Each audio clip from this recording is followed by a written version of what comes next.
Nós não perdemos a batalha da história. Isso tem que ficar claro. Esse período, essa quadra que eu estou chamando de a mais contra-revolucionária dos tempos da modernidade, calma, companheiros, a batalha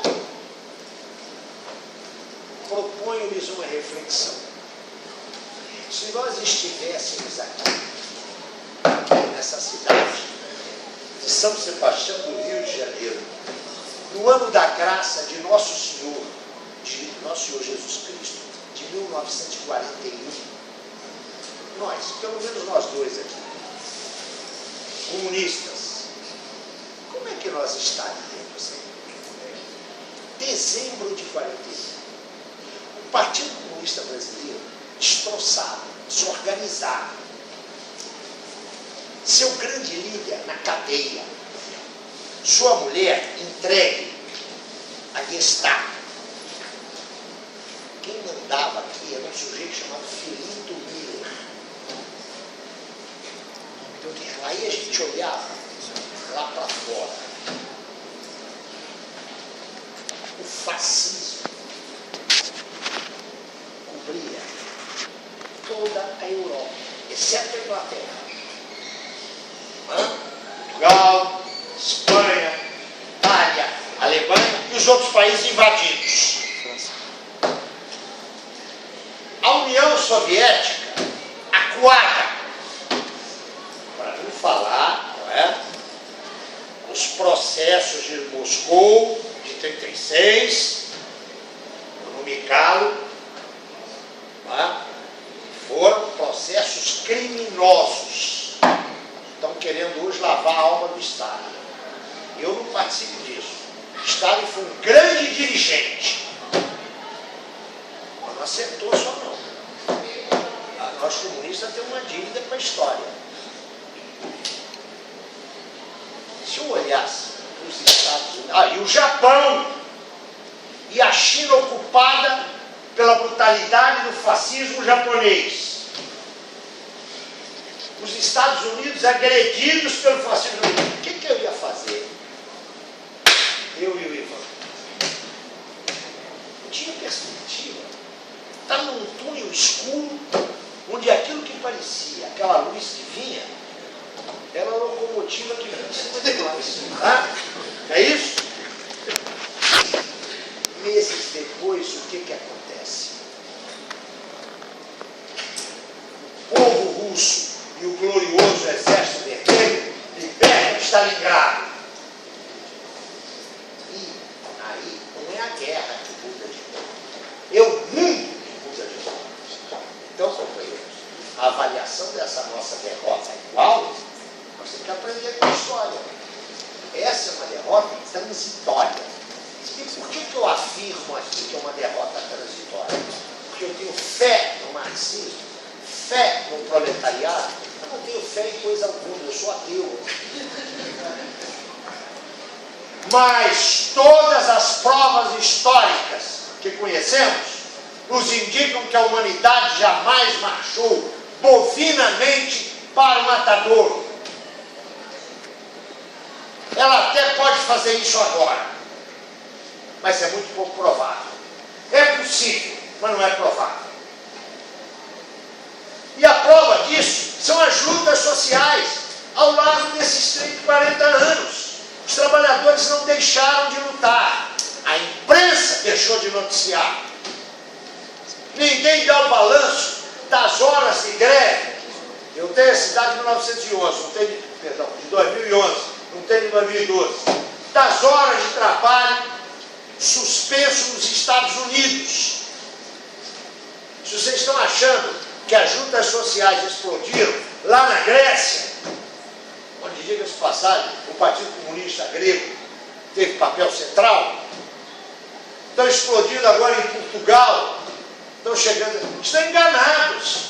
Ao longo desses anos todos, a luta objetiva, atenção, não quer dizer que a consciência teve clareza disso, a consciência de classe e a consciência dos povos, mas a luta objetiva contra o imperialismo esteve sempre presente, esteve sempre em todos os quadrantes do mundo.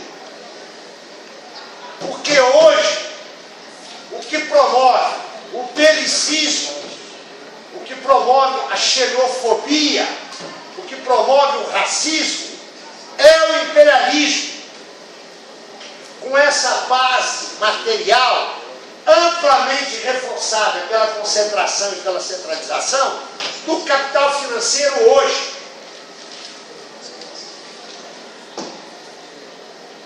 Como é que nós vamos lutar contra isso? Primeiro, essa não é uma luta da esquerda, não é uma luta dos comunistas. Os comunistas devem ter um papel de vanguarda nessa luta, mas essa luta não é específica dos comunistas. Esta é a luta de todos os democratas e eu vou mais adiante. É a luta daqueles que amam a vida, que amam a sobrevivência desse gênero humano sobre o planeta. Porque o capital, se tiver que escolher entre deixar de ter lucro e destruir a vida sobre a terra, ele não vai vacilar, ele vai destruir a vida sobre a terra. Nós precisamos de nos organizar. Nosso problema é um problema de organização. Organize-se. Entrem no PCB. Se o PCB para vocês tem cara feia, entrem em outros partidos democráticos. Não é o DEM, viu? Por favor. Nós precisamos de organização. Porque é só organizadamente que nós podemos ter acesso de maneira potenciada aos 3 elementos fundamentais para travar a luta anti-imperialista. Primeiro elemento, a informação. O companheiro venezuelano foi muito sintético aqui. Falou da manipulação, lembrou essa horrorosa sigla que é a SIC, a Sociedade Interamericana, em castelhano, Sociedade Interamericana de Imprensa, Sociedade Interamericana de Imprensa. Sabe o que ela representa, companheiro? O mesmo que representam aqui no Brasil os 7 clãs, 7, uma mão e um pouquinho da outra, os 7 clãs familiares que controlam a grande mídia brasileira, elétrica, eletrônica e impressa. Basta ler o editorial do Globo, você não precisa de ler o editorial do Estadão, o editorial da Folha. Não é por acaso que esses caras estão de olho na Cristina Kirchner, que quer fazer um marco regulatório da imprensa. E o Globo divide, né? O Globo acha isso um crime contra a democracia. A maioria dos países europeus, a maioria, dispõe de conselhos de ética para a imprensa. Aqui é que não pode. Isso é um escândalo. Temos que ter acesso à informação, saber o que se passa na Venezuela, saber o que se passa na Palestina. Agora aí vocês sabem, é um nó. E como dizia um autor que provavelmente vocês não gostam de citar ou têm medo, mas eu não tenho medo de citá-lo, porque ele foi um comunista honrado. Ele errou muito, mas foi um comunista honrado, que foi Trotsky. Trotsky dizia que os jornais burgueses se dividem em 2 grupos. Aqueles que mentem sempre e aqueles que só mentem no essencial. Se vocês quiserem ler um pouco de verdade, vocês têm que procurar no Brasil, além da imprensa dos partidos de esquerda, que espera-se diga a verdade, vocês têm que ler o único jornal que a burguesia produz para ela mesma. Ela está escrevendo para ela e para os seus serviçais. Ali ela não precisa mentir muito, que é o valor econômico. E se vocês quiserem fazer um teste, é simples. O valor econômico é uma associação entre o Globo, esse honradíssimo jornal da família, e a Folha de São Paulo, da família Frias. É bom lembrar que a Folha, essa que há 2 anos atrás veio com a teoria de que aqui nós não tivemos ditadura, tivemos uma dita branca, né? Os carros de distribuição da Folha da tarde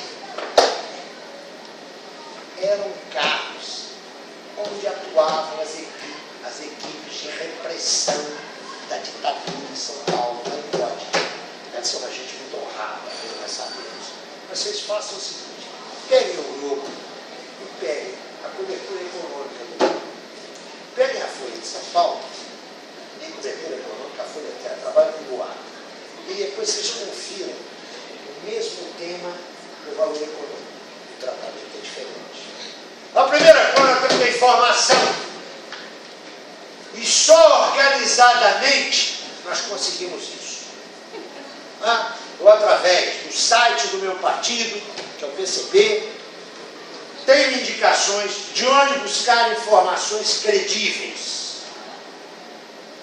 Em segundo lugar, se nós começarmos a cultivar, não nas palavras, mas na ação, uma solidariedade internacionalista militante.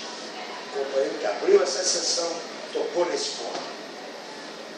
O problema não é a crise do euro. O problema não é dos gregos, não é dos espanhóis, não é dos portugueses. O problema é nosso, de trabalhadores, ou daqueles que se pretendem vinculados aos trabalhadores.